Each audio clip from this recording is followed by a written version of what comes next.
Right, we're recording now. So at least like we make it look professional. No, professional. Yeah, making it look professional is just a dream. Well, I know, with your mic hanging there, it looks very, DJ Paul's in the house. Boom. Yeah, exactly. I've got my backdrop lights and everything. Here we go. Right. Hi everyone.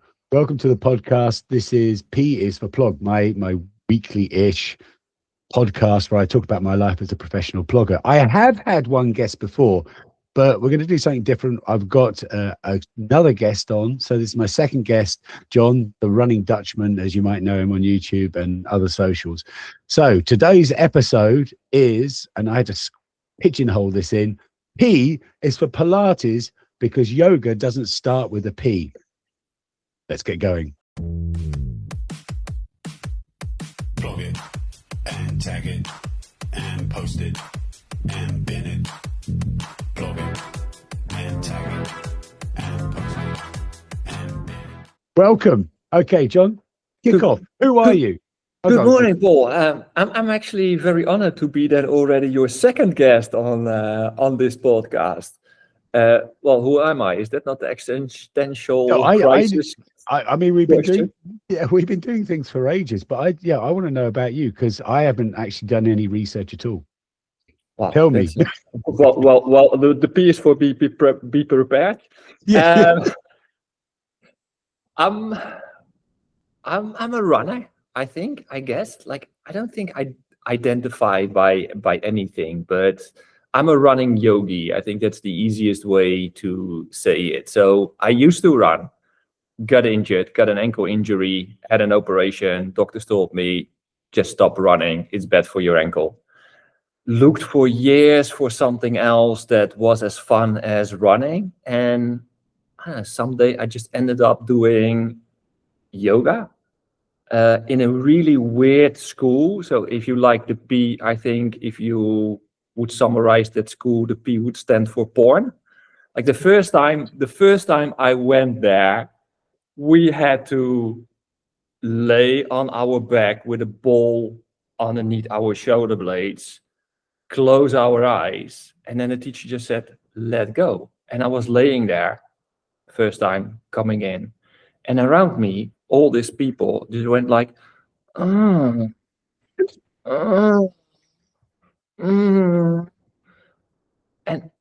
I wanted to open my eyes to see what was going on, but at the same time, I really didn't dare to open my eyes.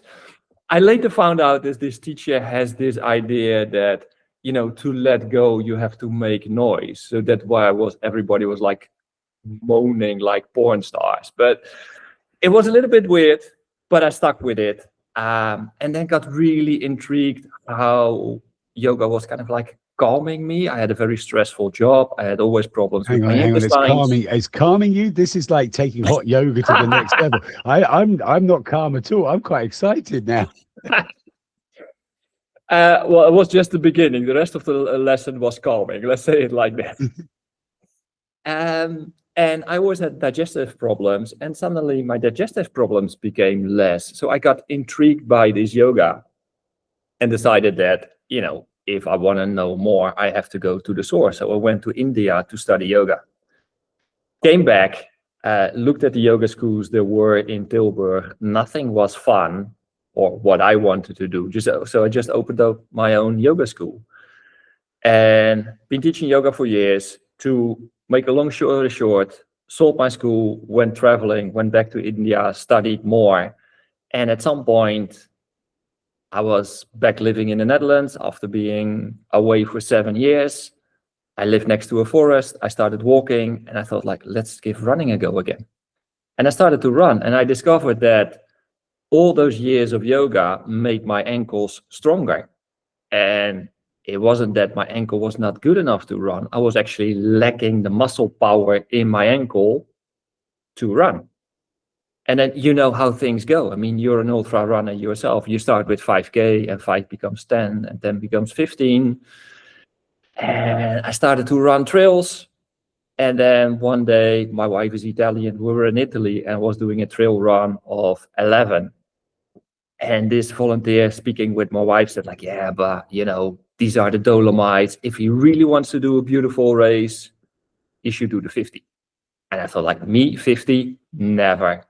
And I came home, I was like, well, next year I'm going to be 50. Wouldn't it be cool to run 50K when I'm 50? So I started to train for that. And before I know it, I was doing a 50K. And I got hooked.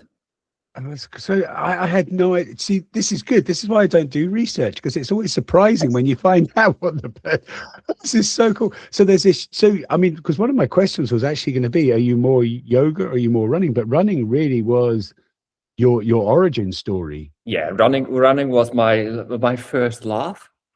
And then yoga came, and now you know how it is when you train for ultras, and now I'm training for an Ironman. I think I do 3-4 hours of yoga a week still. Yeah. Because in running, there's a little bit this weird thing that we shouldn't be flexible. You have to strengthen your muscles.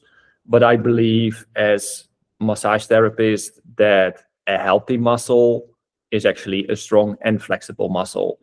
And especially if we look at nowadays life, we're all hunched over our computer, our mobile phone. We close off our chest. We sit too much, so we're shortening our iliopsoas, we're shortening our hamstrings, we're shortening our chest muscles. So we have to still lengthen them, and yoga is perfect. So I'm still doing a lot of yoga, not as much. It's kind of interesting because I mean, we did a black roll. So black roll, one of my supporters with the foam rolling and things like that. They came to RunX and then they gave a session. And that was actually, I'd never heard that you could be too flexible for running. I'd never really occurred to me, but someone said that as well. And it was like, yeah, I think the chances are that you're going to be too flexible. I think you already have a sort of a pre-existing condition, really. Maybe if you're hyper flexible, then maybe. But yeah. Can you be too flexible for running? I know I'm not flexible enough. You know, there's a balance, and I mean, this is more a running podcast than a yoga podcast, because yoga is more a lifestyle and is actually way more about the mind than about the body. But there is definitely a physical part in it. You can be too flexible, but I think the beauty is with all the yoga poses, you can adjust them in a way that you preserve some tightness. Like you see a lot of yogis, they're very flexible in the ligaments around their ankles, around their knees. That's not what we want as a runner, because those ligaments have to protect your knees. And, you know, on the road, it's kind of fine because you always land in the same, more or less in the same way. But as soon as you do trails and you run on rocks, your foot is always landing differently. So you need those ligaments to protect your ankle, to protect your knees. But we can be too stiff, and to run and to have a good running economy, we need a normal range of motion. But with the society we have, sitting all day behind the desk, coming home, sitting on the sofa, sitting in the car, I don't think a lot of people still have a normal range of motion. Exactly. So in that way, yoga can help you to keep your muscles like length, the ideal balance between flexible and strong, which I think is missing in a lot of athletes. And also, if I just take it to football for a moment, you see the guys that did yoga alongside football. Ryan Giggs played up until he was in his 40s. Ronaldo is still going strong. They do yoga. I'm going to stop you there, because I don't mind going off onto yoga. I'm not going to go about football. So when we stop that, I'm going to just stop you right there. We do not talk about football. Okay. Anything you like, football. When I do every sport I possibly can. My father was a semi-professional footballer, and so you could either sort of join, conform and be just fully football, or I rebelled and I did every sport apart from football. But the funny thing is, if I look you up on Instagram, like I have you in the people I follow, but sometimes I just want to quickly go to you, and then I start typing in Waye, and it's first you, and then it's Wayne Rooney.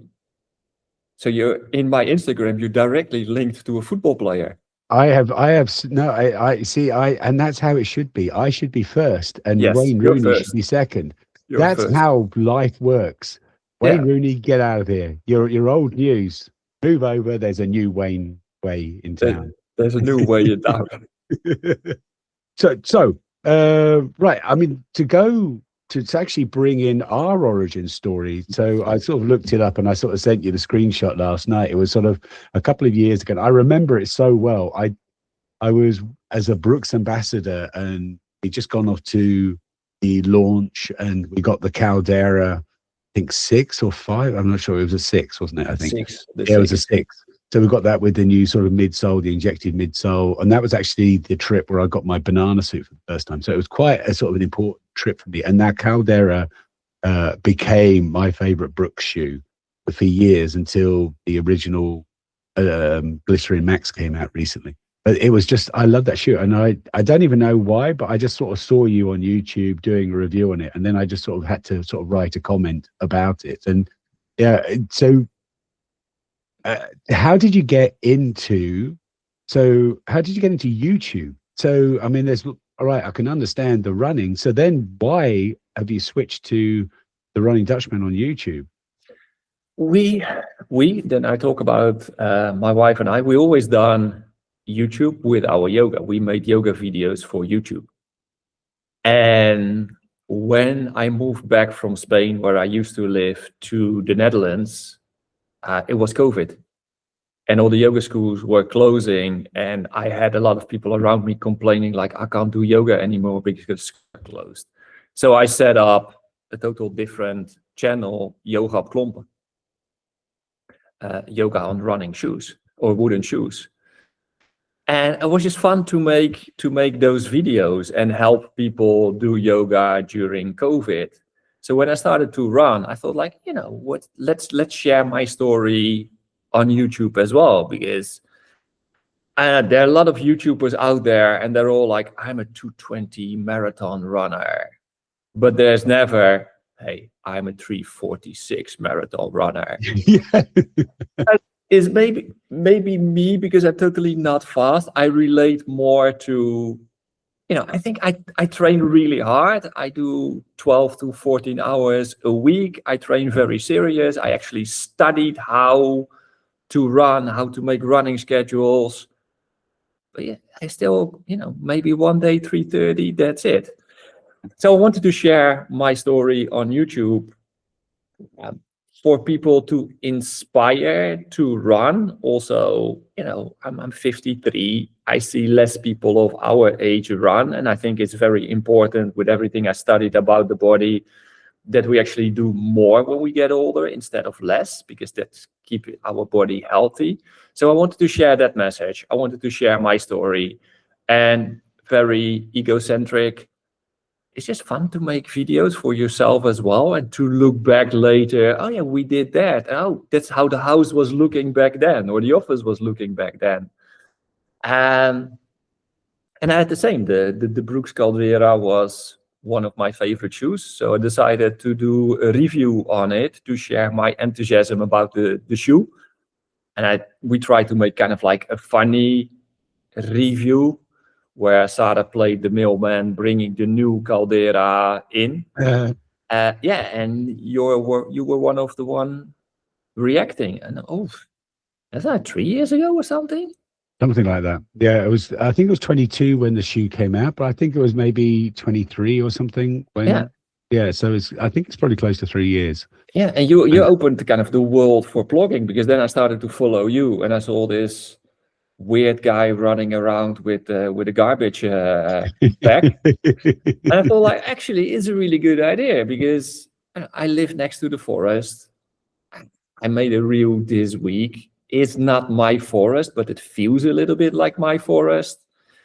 So yeah, every now and then, I think that's so true. Yeah, I sort of refer to going back to my sort of less sustainable days, although I still was the same person. I was working for Barclays, so I've worked for quite a few banks, and Barclays had their values that they were sort of trying to instill in their staff, and one of them was stewardship. And I didn't really used or come across that word too much before that, but it really feels like runners are stewards of the environment they're in. They're there to sort of try and leave it better than they found it. Yeah. And it really feels like sort of plucking, like that. It is an ownership. You run these routes because you love these routes. Run these routes and they become part of you. There is an ownership there, I think, sort of emotionally for sure. So yeah, make.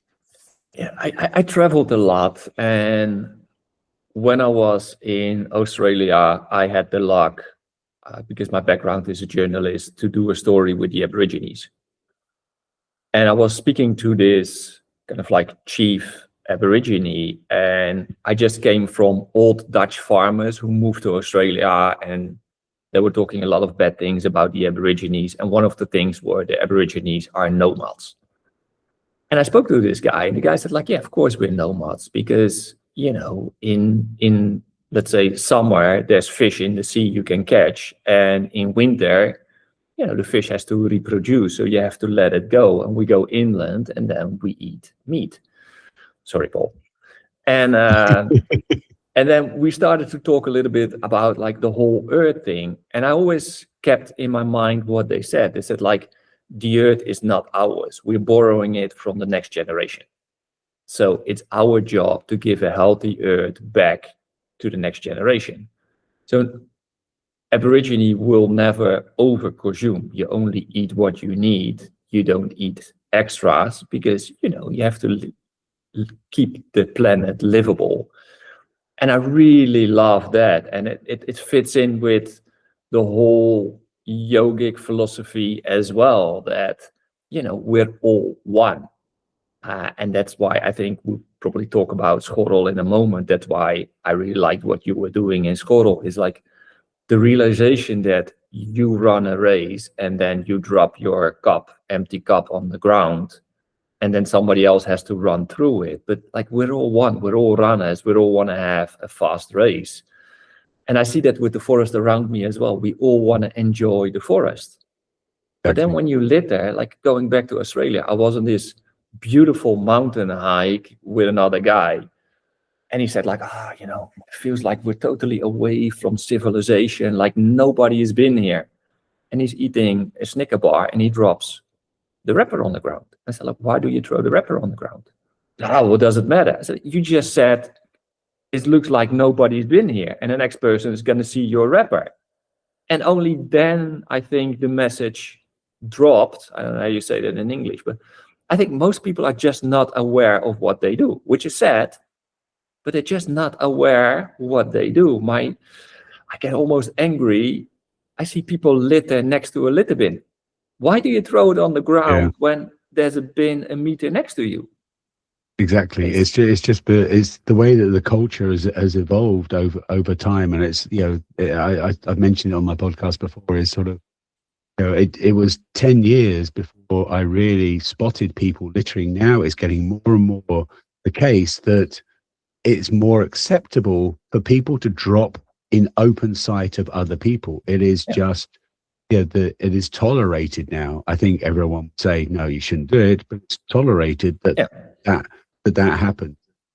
And sometimes it just takes someone to, before we go on to Schoorl, I just want to sort of head back, because I think you really nailed it there with the yoga. And one of the things I think it really connects well with running and everything is that sort of, but for me, running is really a meditative experience. It is a really spiritual experience. It's sort of a moment where I can go and think about a problem, forget about a problem. I can really just zone out, which is why I love running my own. Is that sort of the same experience that you have? How do you experience running compared to yoga? In the past, I used to say running is my own psychologist. Precisely, cool. Like you say, like you have something on your mind, you go out there, the first half an hour you think it over, and by the time you come home, you sorted out your problem. There's one thing me and my wife fight about a lot. Yoga is a lot about the mind. It's a lot about meditation. For me, running is meditation. And Yeah. she doesn't believe it. For her, meditation, you have to sit on your pillow and be quiet. I'm not a very quiet person. I'm a very busy person. But if I go running, at some point, my mind becomes blank. Yeah. And I just like this beautiful peace in my head. And I'm more a trail runner. I know you're a little bit more a road runner. I'm more a trail runner. I can understand that for a lot of people who run in the city, your mind is still hectic because there's so much happening around you, the noises, the cars, the traffic lights. But if you go in the forest and you're out there on your own in the forest, and even with the ultras I do, after a few hours, the field is spread out so much, you know, sometimes you're just on your own for half an hour, and it's beautiful. And I like being in nature. I like being in the forest. I'm lucky because we live next to the forest, but it strengthens the quietness in my mind. I think they've done a lot of research as well on hospitals that, you know, when you have more green in a hospital, or you look outside and there's more green, people actually heal quicker because their mind is happy, and a happy mind helps the body to heal. And for me, is meditative to go for a run into the forest. That's why I want to preserve that forest and keep that forest beautiful. And yeah, I get agitated when I see a lot of trash in the forest. So then I do a cleanup. I'm sorry to say, lately more agitated because I see more and more gel packages on the ground in the forest. I think if you can bring it from home, you can bring it back home. And that's maybe a little bit of a difference when you do some of the ultras. I do some of the UTMB ultras. You get at the start two trash bags for your bins, and maybe they should. Oh, I didn't know that. I didn't know that. Yeah, they gave you two little trash bags for in your racing vest. So all your wrappers go. Like, I can sometimes imagine that, you know, those gel packages, they get sticky. You have to put it in your race vest. I think you wash your race vest, but okay. That people think like all that stickiness. So at UTMB, you get two little trash bags. You put them in your race vest, and that's where your trash goes in. And if somebody sees your litter, you're disqualified. You're taken out of the race, which I think is perfect. It's really a one and done. If you drop one piece of trash, you're out. Yeah, you're out. And my big shock was last year. I did Rotterdam Marathon after not having done a big race. And I was up until my ankles in cups at the aid stations. And yeah, I was shocked, and I spoke up on social media, and a lot of people were like, oh, they clean up. Yeah, they clean up, but you don't have to do it. And the thing is, like, it's easy to clean up around the aid station, but people bring their gel packages, they run 2-3 kilometers past the aid station, and then throw it away. So, but going back to your question, because I go on all side things. Yeah, for me, it's part, like, running is almost part of my yoga. It's my meditation. It's the thing where I get my mind quiet. And it's also, you know, yoga is a lot about conquering your demons and seeing things in perspective. If you're now going to say, hey, that's an ugly jumper you have on, a lot of people will be offended. And I'm like, well, it doesn't say anything about the jumper. It says something about your opinion. That's all. So you have to take things apart. And I like that about yoga. And running gives me the time to think things over. So it's kind of yoga. It gives me the time to get into this meditative state. So it's kind of yoga. So I just see it as part of my lifestyle, and the part where my mind just becomes quiet, plus the part where, you know, I fight if you do an ultra and you run 85 kilometers, there's a point that everything hurts and everything is saying, stop. I can't go any on, I'm tired. And then to be able to say, like, it's just a thought. Don't listen to this thought. You can keep going. And that's the beauty you notice that at some point you actually feel happy again. Yeah. And then you can bring that to life, that, I don't know, you're working and you're struggling with something. You can take that lesson you learned during the ultra, that it's just a moment and it will go away again, to your life. You get angry with your partner, it's just a moment, it will go away again, there will be a better moment. Get angry with your boss, just a moment, it will go away again, there will be another moment. So it's almost a way to, you know, practice yoga, practice life. This is what I teach a lot in yoga, how to overcome the ideas in your mind. And you literally do it when you run, even on a simple thing as an interval run. You know, you go out for 5 intervals, you're dying on interval 3. Just tell yourself, it's just a moment. And interval 4, we just start over again. It's really interesting, because what that made me realize is in effect that sort of flow state, that sort of peace within your mind, that's actually what I get when I'm picking up trash. Whereas you're talking about your experience frustrations. I don't know why, but for me, it just brings me joy picking up that bit. I know occasionally I do get, if I say it's like frustrating seeing so much trash or something on those lines. Gels, I completely agree with you on. That is really frustrating. It's like someone in my family has dropped some trash. It just has that real sort of impact. But on the whole, it's just, I just have, it really is. Picking up trash is a meditative state for me. And I think going to the road trail thing and running on the road, if I'm picking up trash, I am so focused. Some people have like said, yeah, you're just really in the zone. I was like waving at you.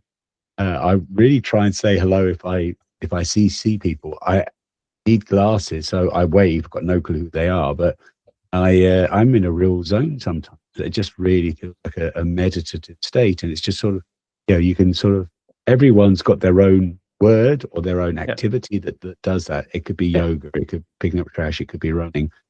Most important is everyone does have that activity or that element that sort of brings them that moment of peace. No, I totally understand it, because when I go blogging, so like I do it maybe once every 2 or 3 weeks. You're just scanning all the time around you for the next piece of trash. So you're indeed like, yoga, before you meditate, it starts with one pointed focus. That is definitely one pointed focus. Is there a piece of trash? Is there a piece of trash? Is there a piece of trash? So, and I think like, it is also the happiness. I come home and of course you think like, I have a garbage bag full, but at the same time I think like, whoa, I just cleaned up half a garbage bag of trash from this forest. So the next person going in there is going to have a beautiful forest. Yeah, exactly. I think that's so cool. So we should get onto Schoorl, because I really was so excited to sort of get you involved in that.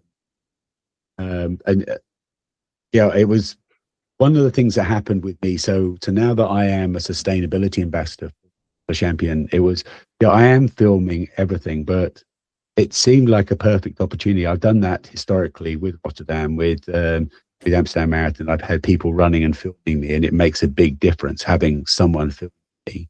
And I immediately thought of you to like, it's not a trail run, but it's in nature. So it's kind of that halfway house where you're sort of running in dunes on road. Yeah. So both of us have sort of that sort of moment of joy, but it just seemed so great to just sort of get you involved. How was your experience running alongside? Because that was, I mean, you were last May, you joined me as well for a day and sort of did things. This is a little bit of a different experience. How was I'd love to know what your impression of the day was and how it went and what were takeaways from it. I think like it was really fun. I run alongside you, but I also run a lot just behind you to film the trash bin. And the fun thing is, I heard this when I did the Rotterdam Marathon in ladies' underwear in 1992. Okay. Oh, that's the next question. The fun thing is, when you run behind you, people see you but it takes a moment for them to react. And then when you run behind you, you hear all the reactions. So it's almost more fun to be 2 meters behind you than next to you, because then you hear how people react on it. And what I liked most, especially when I was looking back at all the footage, is how many people are actually using your trash bin during the race.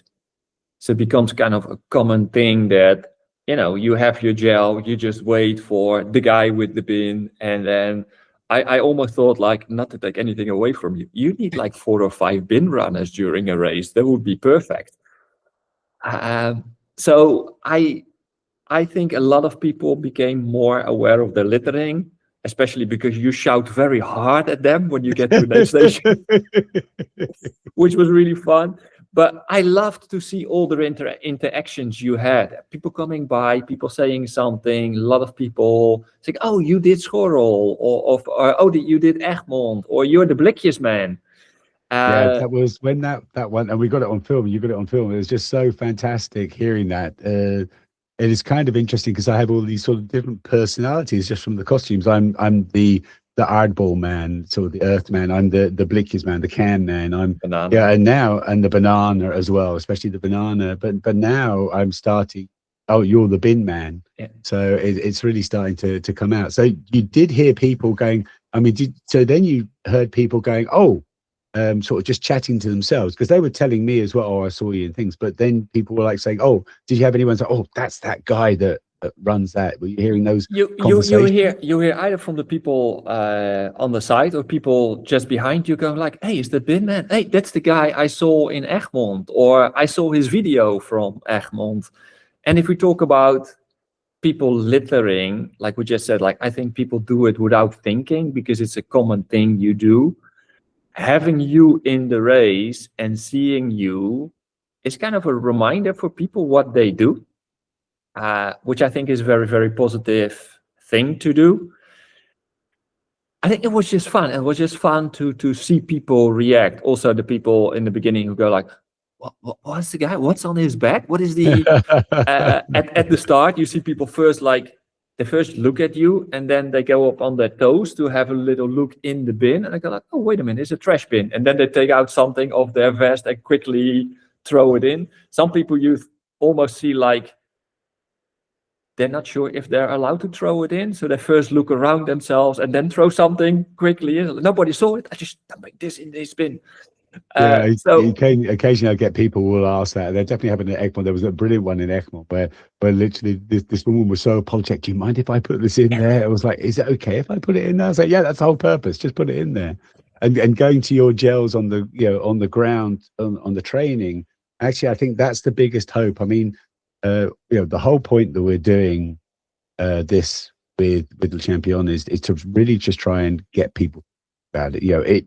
Champion need to improve, and all organizations, all companies, all governments improve, but we as runners need to improve. Just the amount of, like you said with Rotterdam, or the big marathon. I think the biggest shock for me was Berlin last year. They chose, they decided to use, because there's always a balance between sustainability and practicality. So they chose in Berlin last year to go with the single source plastic cups.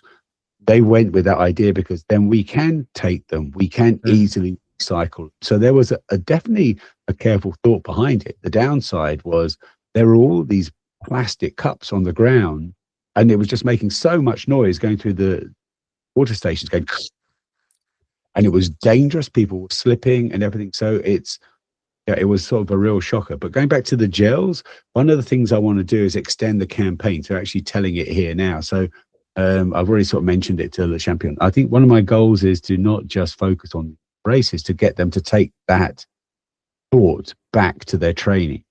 Yeah. And I want to start to, so my phrase is going to be go back for the planet. So cyclists especially, they might take a gel out and then they try and put it in their back pocket. Yeah. And they drop it and they go, oh, damn it, and carry on. They don't stop. So I actually want to say, no, just go back for the planet, pick it up, just do that thing. Otherwise you have left litter on it. Same thing with running. You're seeing more and more gels on the ground because more and more people are running, more and people are cycling, and that's fantastic. Downside is people are using gels, actually. So, but I think when you buy a gel, like when you, I'm not a smoker, but I know like on all the cigarette packs are now standing like cigarettes can kill you or whatever. I think when you buy a package of gels, maybe the brand should have a message on there like, just this gel is to fuel you, bring the wrapper home. Or I don't know, something. You're better in all these slogans, but maybe the brand can already put the message on the packaging that it's important not to throw it on the ground. Because like, yeah, I see more and more gels, and I understand you're cycling, you're going 30 an hour, you indeed try to put it in. Maybe it's not always, but I think for me is I see gels on the cycling path, which I can understand it fell by accident, but I also see them 2-3 meters further on in the bushes. Yeah, you've not been cycling there, then you threw it through the side. yeah. So Yeah. I think brands can already start spreading that message. I think is an important message to spread. I think if races indeed have the message and not to suck up to the champion, but I think it's really good that they do it. I agree that, you want to put on a big race, it has an effect on the environment. But how you behave has a bigger effect on the environment as a runner. And I understand that if you want to run 2:30, 3:30, 3:45, whatever, you can't, like an ultra, get to an aid station, take out your own cup, have it filled, drink it up, put your cup back, go running. It's time. So you have to grab something and go. But what you grab and where you leave it, you can influence that as a runner.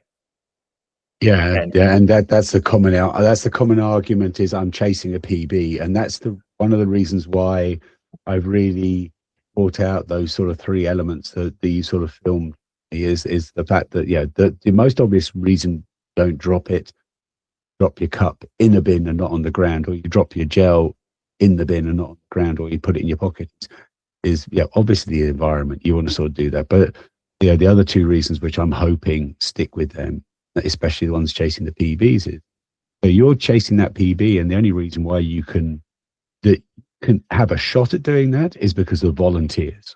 Without those volunteers, you wouldn't be chasing that PB.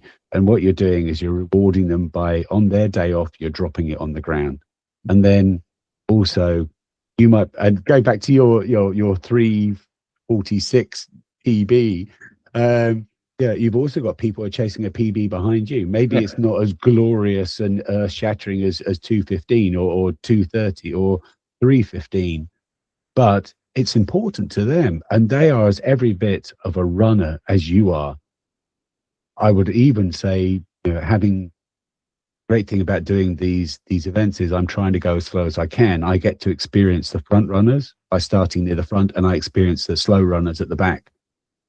And I know how hard those ones at the back are chasing their PBs, and they're having to work their butt off for twice as long to try and break that time. And it's just every bit as tough, if not tougher, because they're really committing to it. So dropping your gel for them to run on just seems so disrespectful to runners. Yeah, it's like we all work hard, and when you study anatomy, physiology, I studied a lot because I've been teaching it as well in yoga, and now with the running coaching.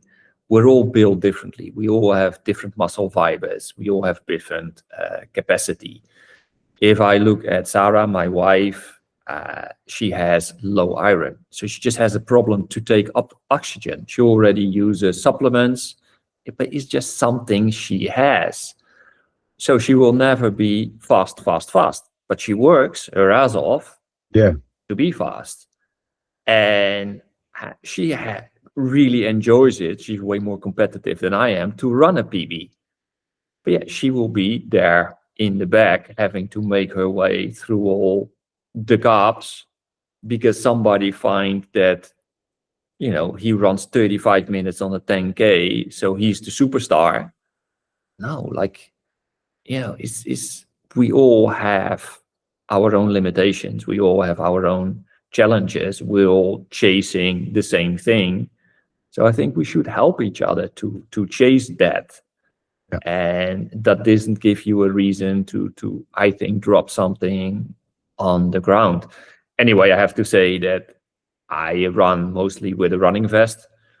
If you want to chase a PB, I would say wear a running vest with a soft flask, because you can then skip the first 8 stations anyway and you get through way faster.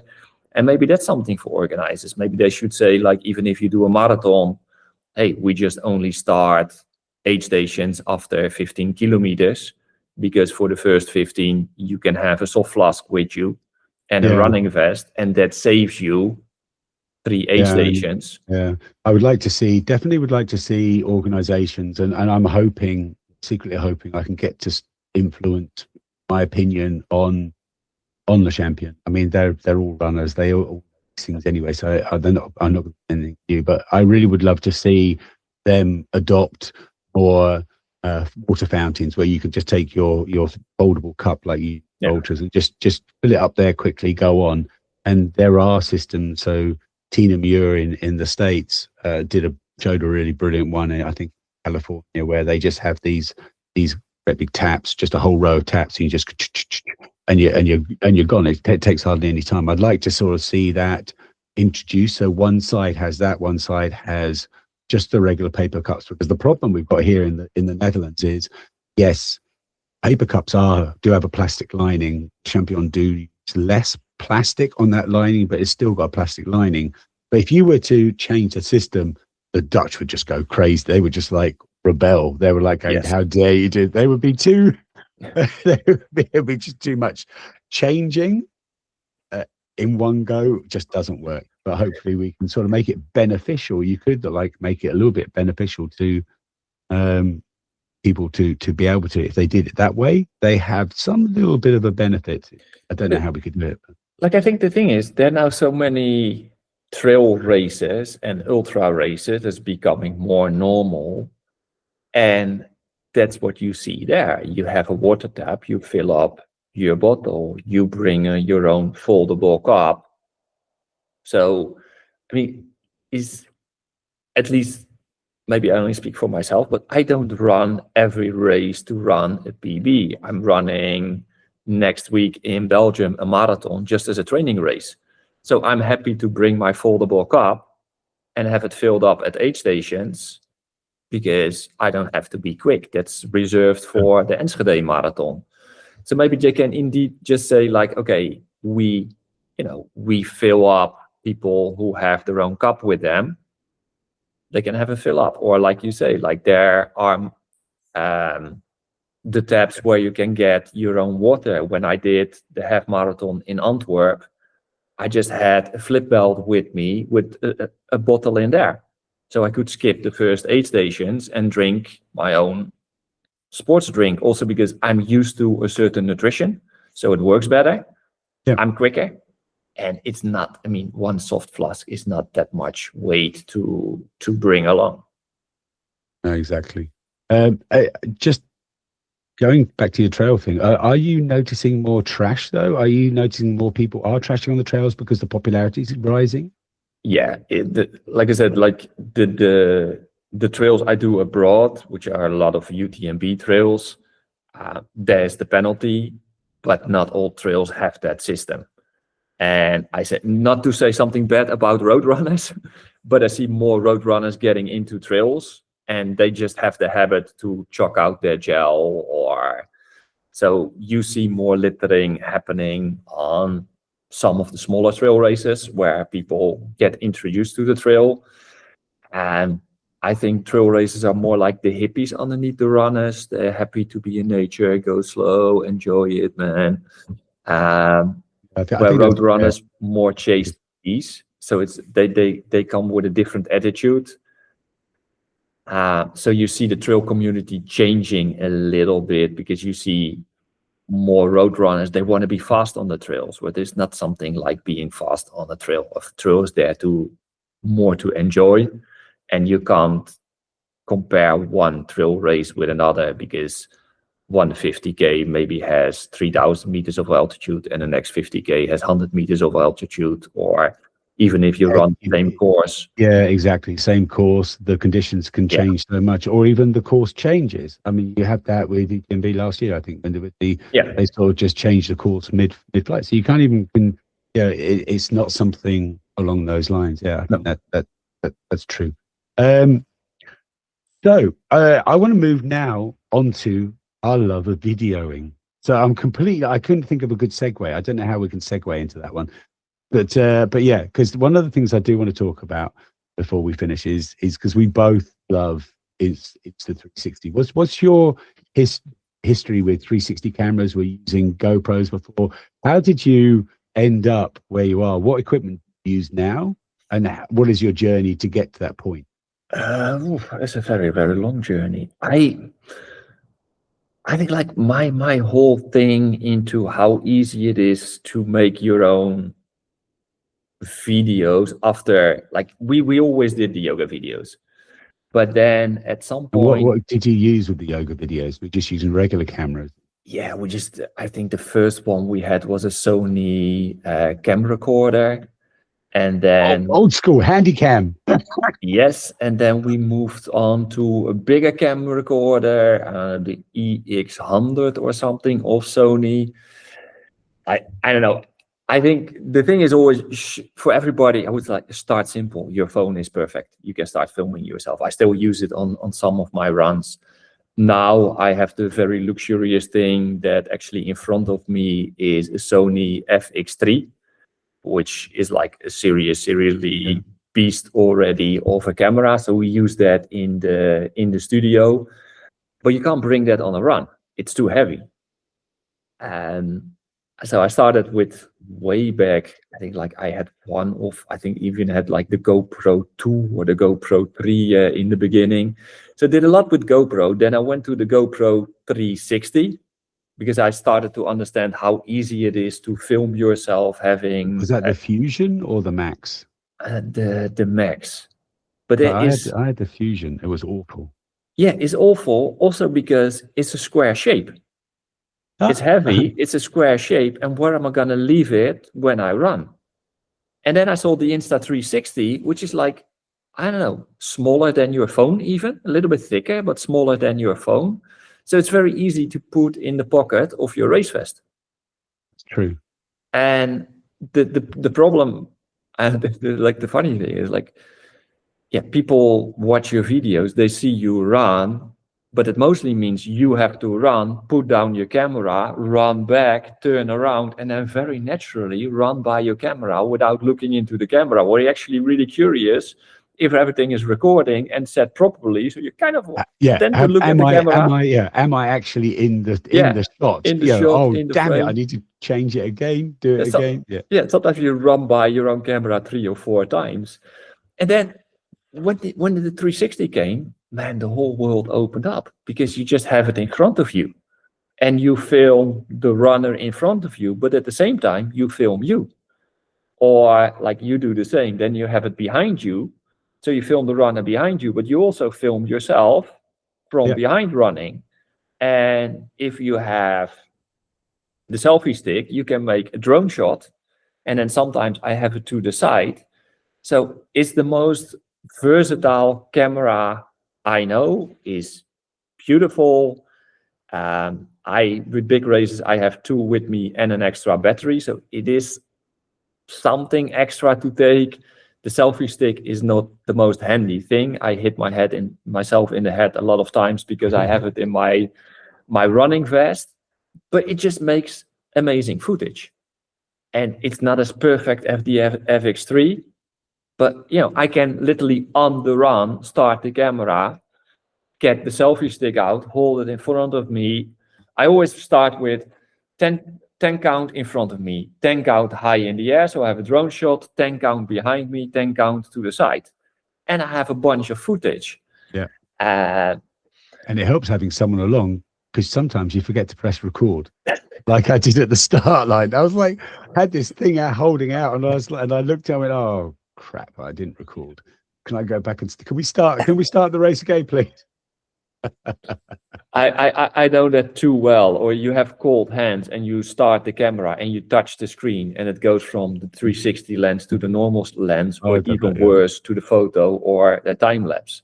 And you come home, that's where you start to edit, and you're looking for this beautiful shot you have, and all your footage is shit because, sorry to say that, you switched the setting. That's the only thing 360 should do. You should be able to lock a setting when you touch the screen. Yeah, I've done that. With Dam to Dam last year, I did a bullet time shot, which was fantastic. But then I forgot to change the settings. So then I was on bullet time for the whole of the second race. And luckily there was enough I could pull out of it to make it workable. But you just kind of go, you get the wrong settings, sometimes you're completely screwed. Yeah, that's true.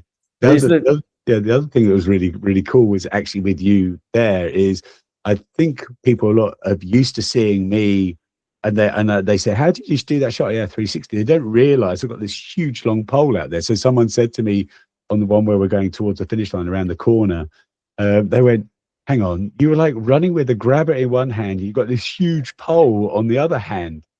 Yeah, so it was, and a camera on your bin. Yeah, and then the camera on the bin. Yeah, it's like, I don't know.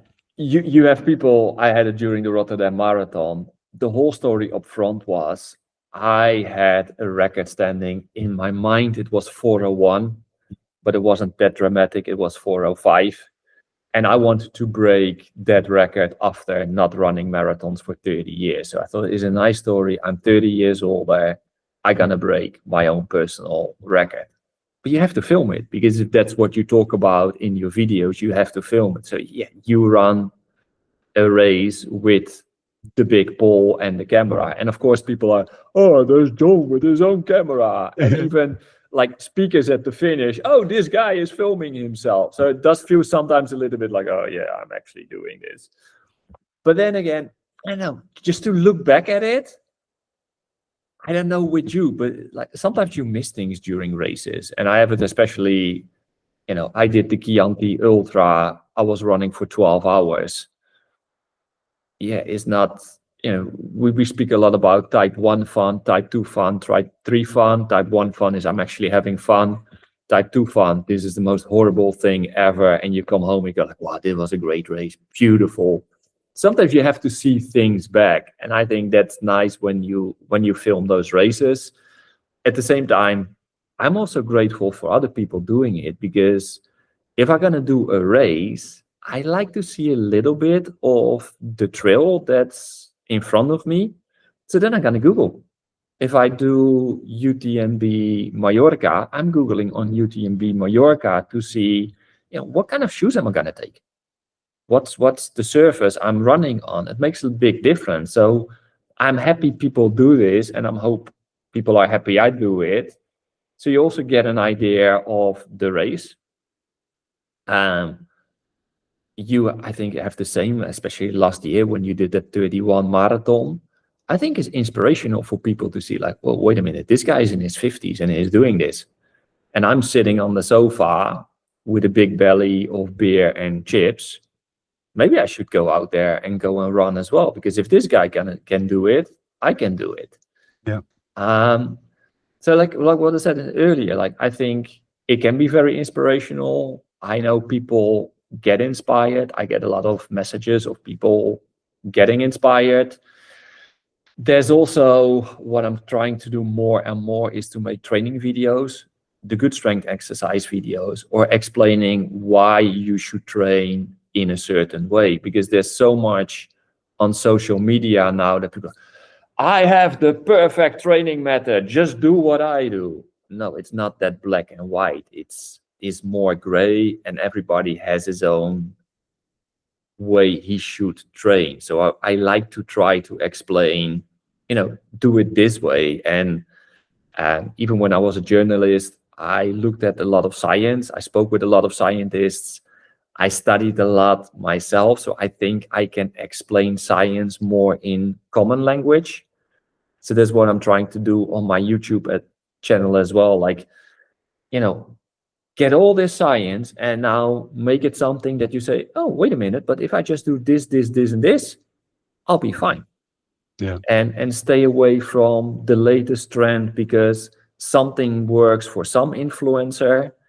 No, here is a good science-based, decent way you can train, you can actually get better. Because at the end, even if you run trails, it's always fun to get better. It's like we spoke about the flow when you pick up trash, but you can have that when you race as well, that you get into this flow and suddenly, I know, it's like, for me, the fun of feeling good. I'm running a race, I'm doing a marathon, I'm at 37 kilometers, and I'm like, whoa, 37 kilometers already. Didn't notice that. We were running Schoorl. We did almost 3 hours. If you would have told me it was an hour, I would have believed it as well. It went by like that. Yeah. Because I know, you're trained well, the pace is nice, you're just chatting along. So I don't know. Yeah, So it felt like 3 hours to me. I'm sorry. This is last time we filmed together. Yeah, exactly. Talking about the filming is like, I don't know, it's fun for your own memory.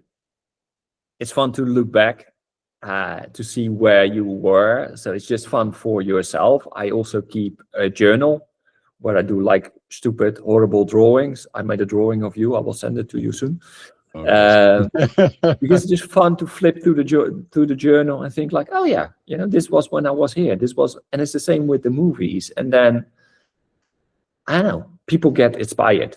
That's really, really fun. You help people. That's really, really fun. Again, I think it comes all back to what we talked about in the beginning, is why you pick up trash, why I do yoga, why we believe in keeping the planet healthy.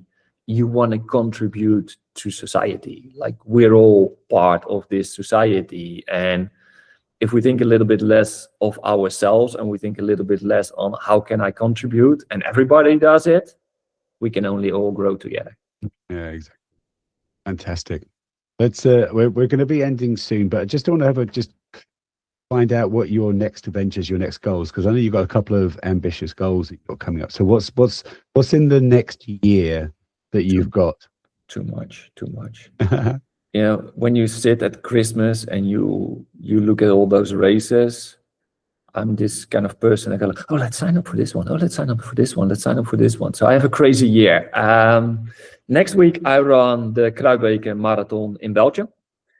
Then I really have to think hard. In April, I run the Enschede Marathon, where I want to be below 3:45.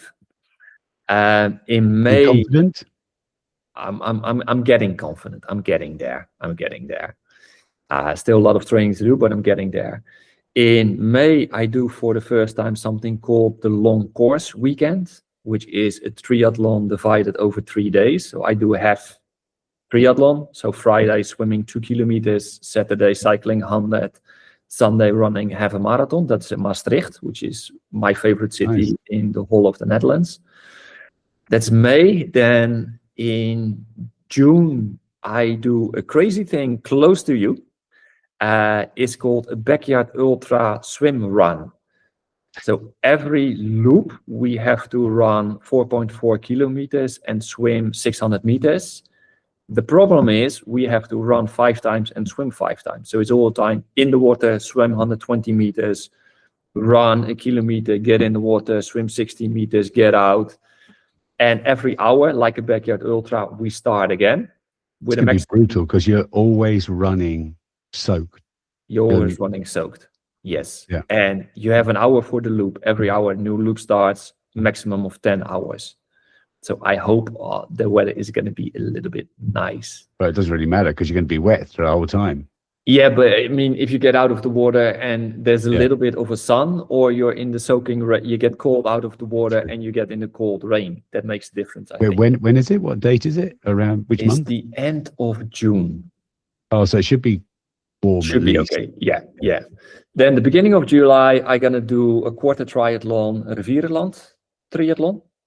And then last week, I just read a book about a guy doing Ironmans, and I was looking on the Ironman website and I saw they have an Ironman in Versailles.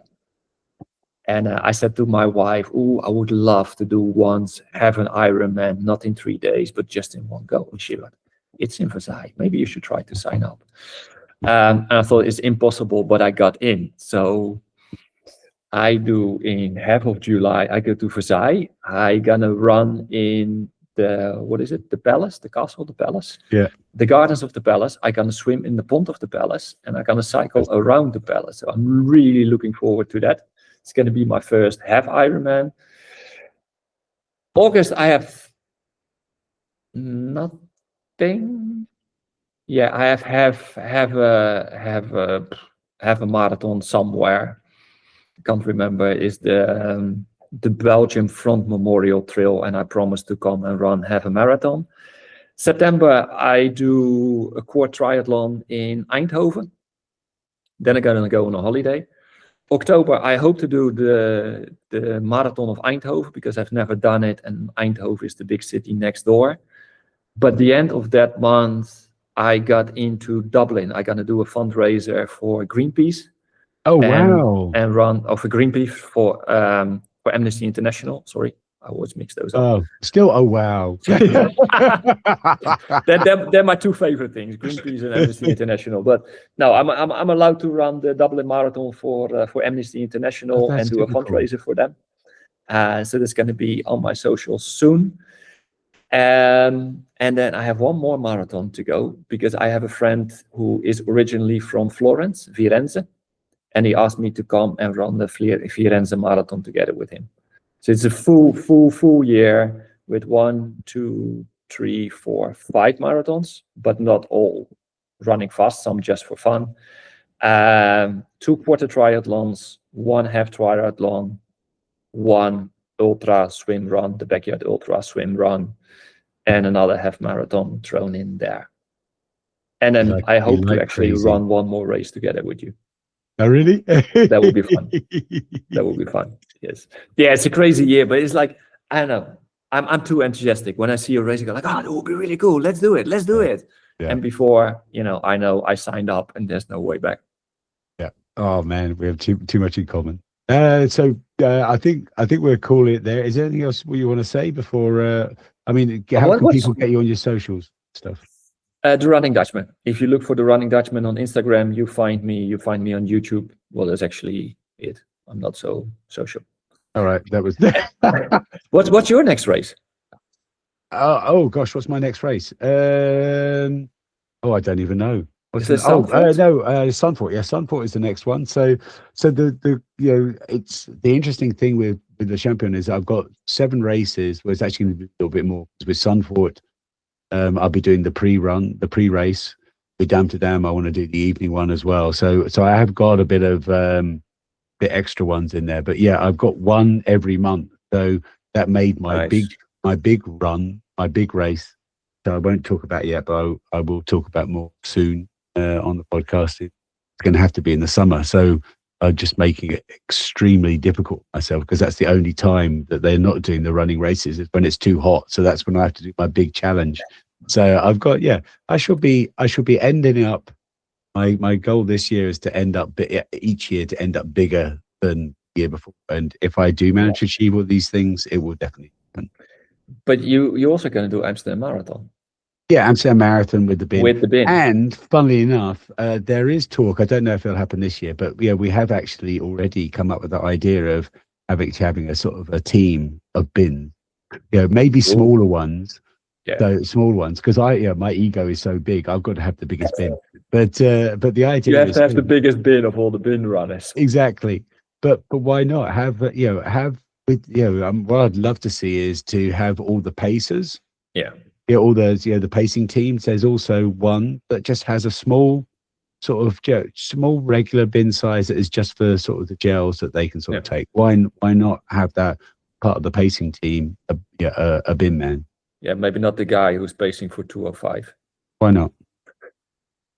You want to have a Kenyan runner with a bin running 2:05. It would be cool if the winner would have a bin on his. What I'd really love to do is, if I got so big, it could never happen, but I'd love to. Can you imagine me standing on the very front start line with next to all the Kenyans, and there I am with my bin. I would love that. I think Amsterdam should be able to make that happen. Oh, they'd have to have a little runway for me, especially, but otherwise I'll just get too much trouble.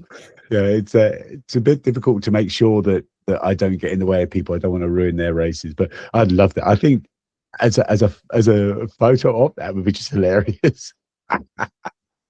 Right. Thank you so much for joining me. You're welcome. It was fun. It was fun. We could have just carried on talking. I just looked at the time and went, oh my God, we're going to have to sort of rock it up or something. I really need a new tea, so that's the only reason. I've been pacing myself. I've still got a little bit of tea just You're in case I was better coughing. than me. But it's cold tea, so it's pointless. And the room hasn't got heating, so it's more like an iced tea. So right here, let's do my outro. I think hopefully people found that sort of an engaging sort of talk, and it just sort of shows that finding your own way of life is just so important. It really feels like John has sort of found his own way of life. Let's hope that you do. My name's Paul. This is my way of life. Thanks.